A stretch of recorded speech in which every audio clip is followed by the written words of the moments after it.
बिस्मिल्लाहिर्रहमानिर्रहीम। अस्सलाम वालेकुम जी। वेलकम टू खाओ खाओ सीरीज़ एपिसोड 15। आज के एपिसोड में हम आपके साथ ज़बरदस्त किस्म के चिकन चीज़ सैंडविच की रेसिपी शेयर करने वाले हैं। तो चलते हैं अपनी मज़ेदार किस्म की रेसिपी की तरफ। इस रेसिपी को बनाने के लिए हमें चिकन चाहिए। हम एक ब्रेस्ट पीस लेंगे, उसमें से हम चिकन के पीसेस को कट कर लेंगे। ये देखिए जी, इस तरह से हम चिकन पीसेस को कट करेंगे। जितने सैंडविचेस आप बनाना चाहते हैं उसी के हिसाब से आप चिकन की क्वांटिटी रख सकते हैं। इस तरह से हम चिकन पीसेस लेंगे और अब हम एक पैन में थोड़ा सा ऑयल ऐड करेंगे। हाफ़ टी स्पून इसमें हम जिंजर गार्लिक पेस्ट ऐड करेंगे।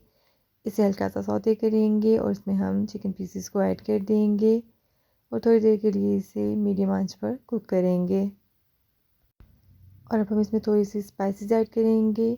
हाफ़ टी स्पून इसमें हम सॉल्ट ऐड करेंगे, half tea spoon black pepper, half tea spoon इसमें हम चिली फ्लेक्स ऐड करेंगे, 1 टीस्पून इसमें हम चिली सॉस ऐड करेंगे, 1 टीस्पून सोया सॉस ऐड करेंगे और इसे मज़ीद 2 से 3 मिनट के लिए कुक कर लेंगे। और अब हम चिकन को कवर करेंगे और मज़ीद 2 से 3 मिनट के लिए बिल्कुल लो आंच पर कुक करेंगे ताकि हमारा चिकन अच्छे से गल जाए। और आप देख सकते हैं हमारा मज़ेदार सा चिकन बनकर बिल्कुल रेडी है। चिकन के हम रेशे कर लेंगे। इस तरह से आप चिकन को रेडी करके 1 से 2 दिन के लिए फ्रिज में रख सकते हैं।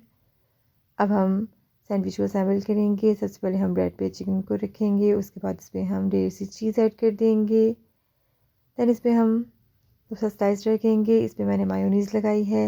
अब इस पर हम ढेर सी वेजिटेबल्स ऐड कर देंगे। जो वेजिटेबल्स आपको पसंद है वो आप इसे ऐड करें और अपने सैंडविच को मज़ीद हेल्दी बनाएं। अब इसे हम कवर कर देंगे और फ्राइंग पैन में इसे हम कवर करेंगे और दोनों साइडों से सेक लेंगे। कवर करने से हमारी चीज़ मेल्ट हो जाएगी। और इसके साथ साथ जो लोग मेरे चैनल पर नए हैं, मेरे चैनल को ज़रूर सब्सक्राइब कर लीजिएगा, मेरी वीडियोस को लाइक कीजिएगा, बेल आइकन को ज़रूर प्रेस कीजिएगा। आप देख सकते हैं हमारा मज़ेदार सा सैंडविच बनकर बिल्कुल रेडी है। आप इसे गर्मा गर्म चाय के साथ सर्व करें और मुझे दुआ में याद रखें। मिलते हैं नेक्स्ट मज़ेदार सी रेसिपी के साथ। तब तक के लिए फ़ीमान अल्लाह, अल्लाह हाफ़िज़।